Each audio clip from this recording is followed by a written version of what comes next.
Hey, what's going on? Todd Shaw with another episode of the Sawdust Dude. Hey, cool deal. I appreciate you watching. Thanks for tuning in. Hey, you clicked on this video because you want to learn all about how to turn scrap wood into good old cash. Well, I'm going to show you how. Stay tuned and watch this. Hey, cool. I appreciate you watching. Before we dive into our scrap woodworking project, I want you to do me a great big favor, okay? This channel runs on love, and you know how you show some love? Boom! Hit that subscribe button. Throw me a thumbs up, and I appreciate it, so let's get to work. Oh, yeah! My gig in life is all about construction or carpentry and woodworking, so any chance I get to come on and hang out in the micro shop is a good day. Because normally I'm outside working on log cabins. You can check out other videos doing deck projects and things like that of that nature. But I love the woodworking side of it, and I kind of believe it all ties together. But I also, with my YouTube channel, I go out and do festivals and make public appearances and that kind of stuff, and sell t-shirts and hats and other Sawdust Dude stuff. And people love to see some of my woodworking projects when we're out and about. So festival season's coming up in the beautiful Blue Ridge Mountains, and I'm going to show you something real cool that you can make too. Ooh, pretty. You're getting sleepy. Sleepy. Cool. Hey, one of the things that I absolutely love making is these little wooden wind spinners made out of just scrap wood. And stay tuned, I'm going to show you how to make this project.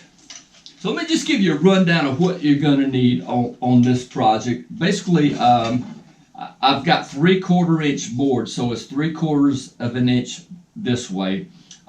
It's about 3/8 wide or thick this way. So you got 3/4 by 3/8. This is about 13 inches long. It's the length on them. So I just kind of look around my shop and look for a 3/4 board.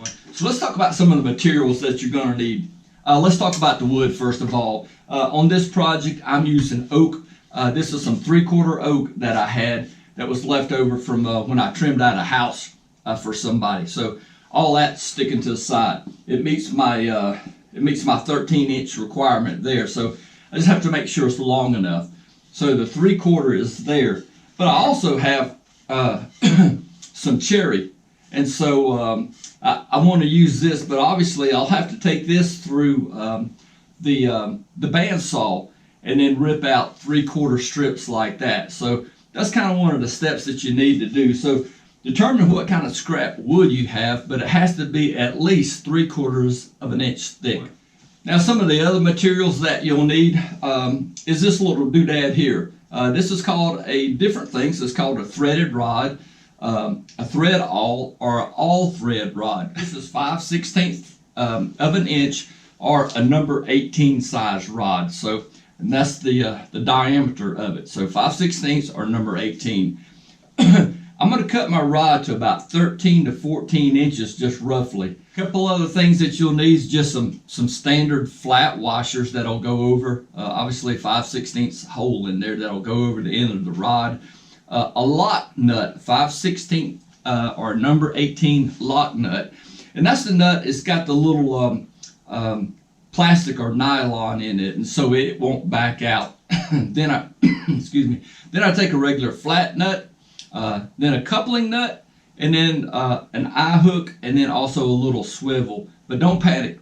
Here's something I got for you. If you'll go to sawdustdude.com, I've got a detailed work list or materials list that you need, and even plans that you can download. It is 99 cents, but you know what? Or you can sit here and watch the video over and over. Whatever works for you is fine with me. But I appreciate you watching. I do have my bandsaw set up so it'll rip out 3/4 of an inch. So I'm going to take that squared up stock that I have, and so you can see how that 3/4 board just kind of fits in that way. And it doesn't have to be so precise, you know, it's just one of those things. This is kind of a rough construction project, and so it doesn't have to be spot on, because I'll show you why at the end. So, you know, if one of the boards is just a little bit off, it's just going to work out in the end. So you don't have to worry about being so precise with your measurements or your cuts. That's a great thing about this project because it's even great for children to do, or small, kids that are supervised with power tools. Or you may just want to do this part for them, do the cutout, and then they can do the assembly part. But it's a great project.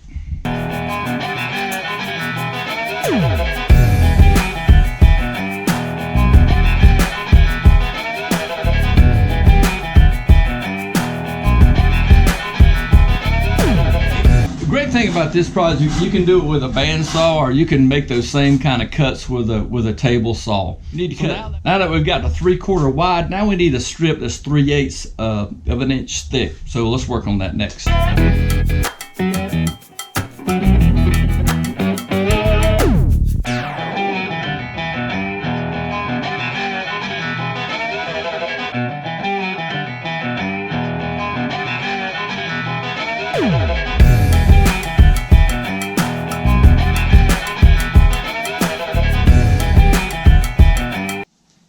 So let's go over this, our stock real quickly. A couple things about it. It is 3/4 of an inch wide this way, which was basic stock material. And then it was 3/8 thick, and it's about 13 inches long.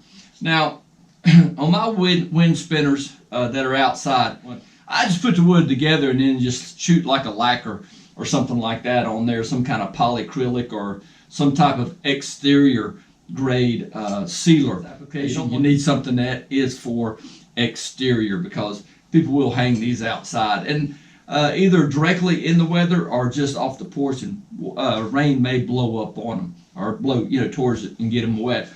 So I use hardwoods. I don't use any pine on this. If you did use pine, I would recommend that you paint it.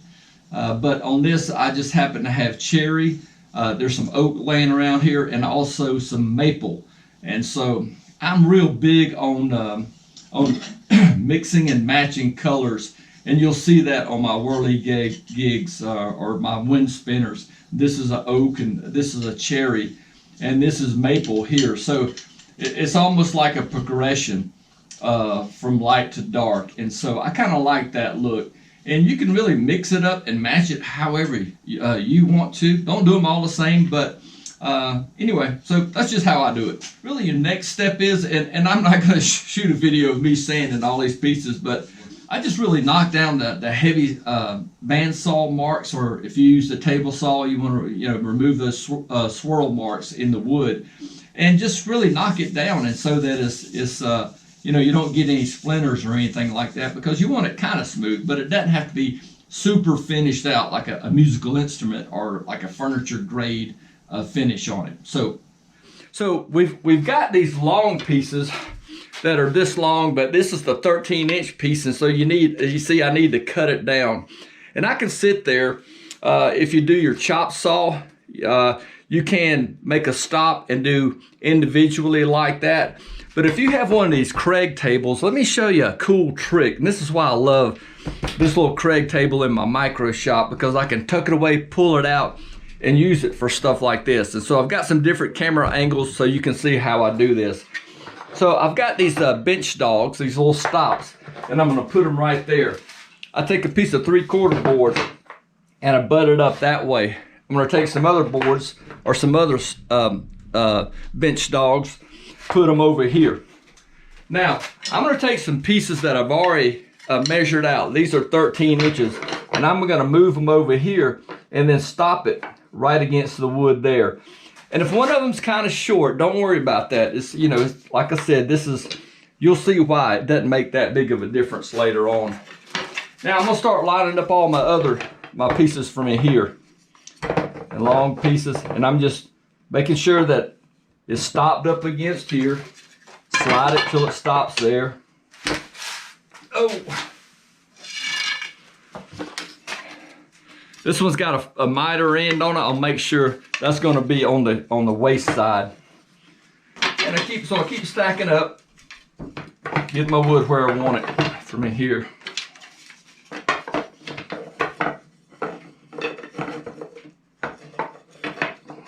Now,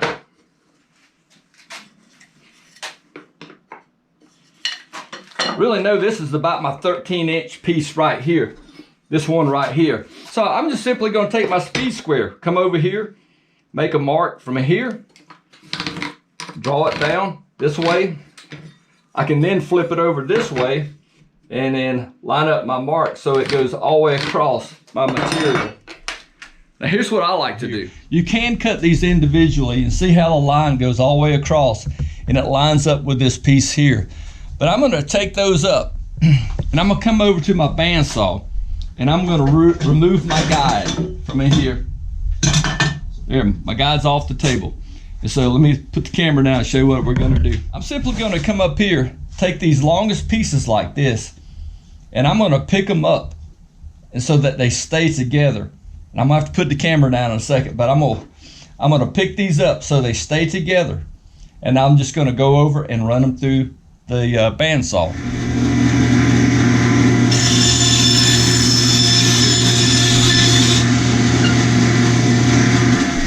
All right, well, cool deal. So here we go. Now I've got my pieces. I'm going to take out, obviously, these longer ones, and I'm going to stick them in here like this. And so really I kind of got two for the price of one. And so I can kind of decide how I want to lay this out. And I'm going to stick with the kind of traditional way that I do it. I alternate colors, so it's going to be like an oak, a maple, and a cherry. A oak, maple, and a cherry. All right, now that we've got our pieces cut, really the next step is we just got to get a hole in there. That hole is 5/16, but I really want something that's a little bit larger, and I'm going to show you how to do that. Well, one of the things that you see that I have over here on my drill press is just a little jig that I made up, and it's just a 90-degree angle with this stop right here. And so from this edge to the center is 6 1/4. And so when you're doing production work like that, you can just slide the piece in there and then just do repetition, repetition, repetition like that. So you can do it that way. So 6 1/4 from the end to the center is where we need to be. This jig comes in real handy when you're just cutting out multiple cuts after another. Let me show you what we're going for here. This is kind of the next look or the next step that we're going to go to. I'm going to lay out my design pattern and then make sure the holes are all lined up, and then we'll thread in the rod. All right, cool deal. So I've kind of got the design that I'm going for. I like how it looks, and like I said, it's just all a personal preference. Now, so I've got about 13.5 inches here, probably a little proud, and that's about 13 5/8. So now I just need to cut my thread all rod, my all thread rod, and see what I need there. And what I usually do is just go ahead and cut my rods about 16 inches long and just kind of keep them in stock that way. And you can simply do that with a grinding wheel or a hacksaw. Things that you want to do is, anytime you cut a rod, a thread or threads on a rod or a bolt, it kind of always boogers up the threads. And one of the tricks I learned years ago, and I'll show you how to do it here, is that you can put a nut on there and then thread it off, and it'll straighten out those threads. Now, because this is 16 inches long, let me take a piece of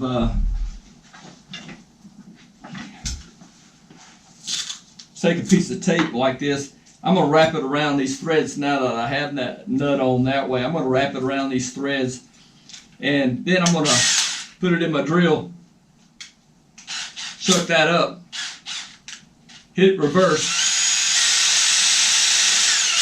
So you're not sitting there all day long. Now be careful, because that end sometimes has a burr on it, or a spur, and you don't want to experience that with this thing spinning that fast.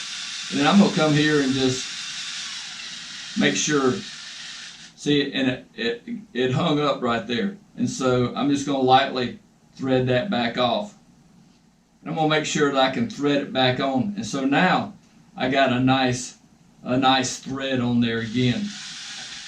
So from here, I'm going to take a washer and I'm going to put it on here. I'm going to take a washer and put it on, and that end that I cut, I'm actually going to take one of those lock nuts on there, and this is the nut that has the nylon in it, and that's going to be my bottom.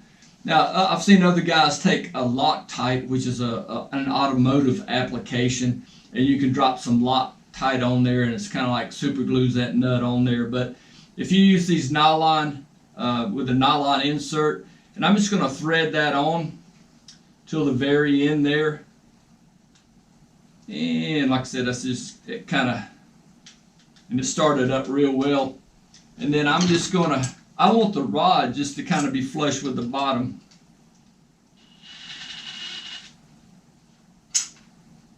And that's about it. So from in there. Now, unchuck it. Take my tape back off the threads. Take my tape back off the threads. Oh yeah. Got my washer down on the bottom. Now from in here, I can simply just come from this side over here with everything laying flat. I got my hole large enough. Now some people may say, okay, I want that hole snug around there so the little slats don't spin or open up. But I'm going to show you why. And I've done it that way, and it was a little bit harder. But if you make the hole larger than the 5/16, and this way you can just push this on in this way. And then no time at all, get all the holes lined up. Work smart, not hard.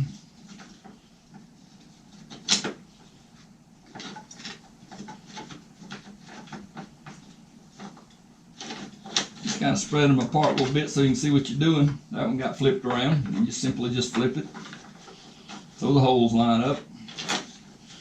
Now, if it's not totally square on the end, don't freak out about that, because I'm going to show you.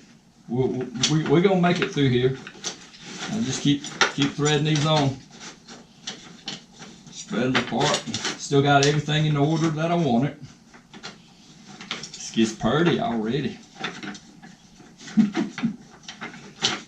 Okay, we're getting there.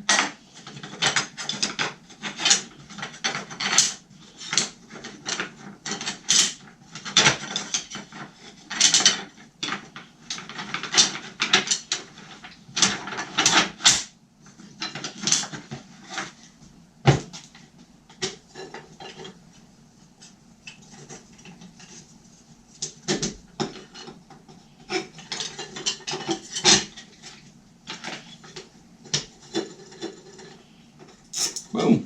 There we go. Now, you see how those spin? I don't want that, but guess what? We're going to take another flat washer, put it down on here, and just take a regular nut, and I'm going to just thread this down simply like this. Over here. And I'm just going to kind of hand tighten this a little bit. I'm going to compress these pieces together and see how now they don't spin so much. And you can take a wrench or a pair of pliers, and I'm just going to snug that up. So I've got my pencil, and what we're going to do, I'm going to make a light mark right in the center of that rod, and a light mark in the center of that rod. Then I'm going to connect A and B, and just go from there. So now I've got a center mark. Now I want to get centered this way.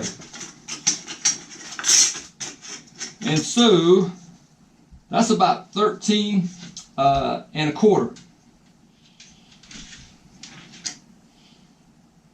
So this one right here, that's about 6 5/8 on that one. And turns out spot on. So I'm going for a shape, something like this. Now you can do your own design where it comes in and goes out, and you know, and so I just go with this basic design from in here.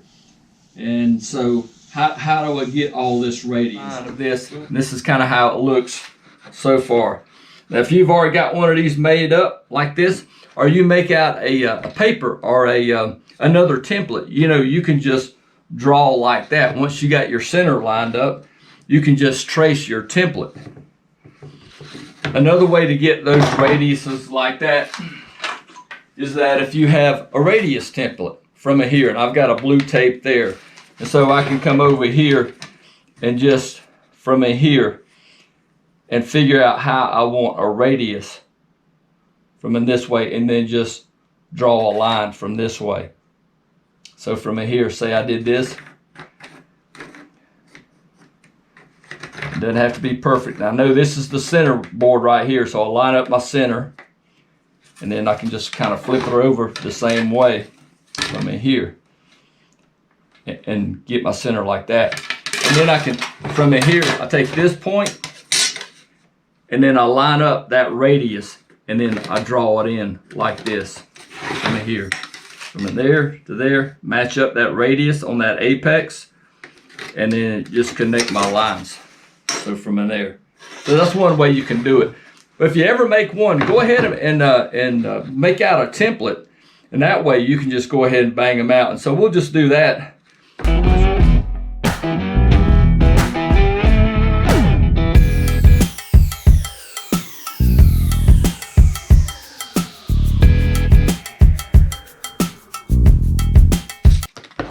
Now all you do from here is come from here, and I'll take this and move this out, and then move it out, and then keep sliding this way.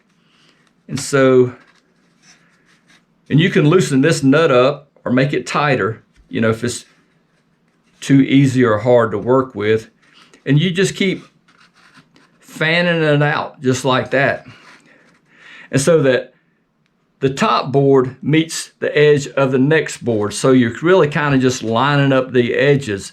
And so basically you're fanning it out every 3/4 of an inch. You got a different space. You go out 3/4 of an inch, and it finally starts making that twist. You can kind of see from in here. This is what it looks like. Now I've got that coupling on there, and so I've cut this rod down, and so that the coupling will fit on there. Now the next step of it is I need to cut my eye bolt down so that it fits in the coupling. That I don't want it sticking way up like this. That just doesn't look right. So I'm going to cut it down so it looks about like that. And you can see how I even put another nut on there so that I can tighten this eye bolt down, that it won't back out and twist. Now I want to show you, see how I cut out that little bit there? The reason that I cut this out here is because I purchased these little swivels, and these are for like bird feeders and hanging baskets. And so that way the swivel can just slide right in that eye hook, and then I attach my string to that, and so that it spins freely.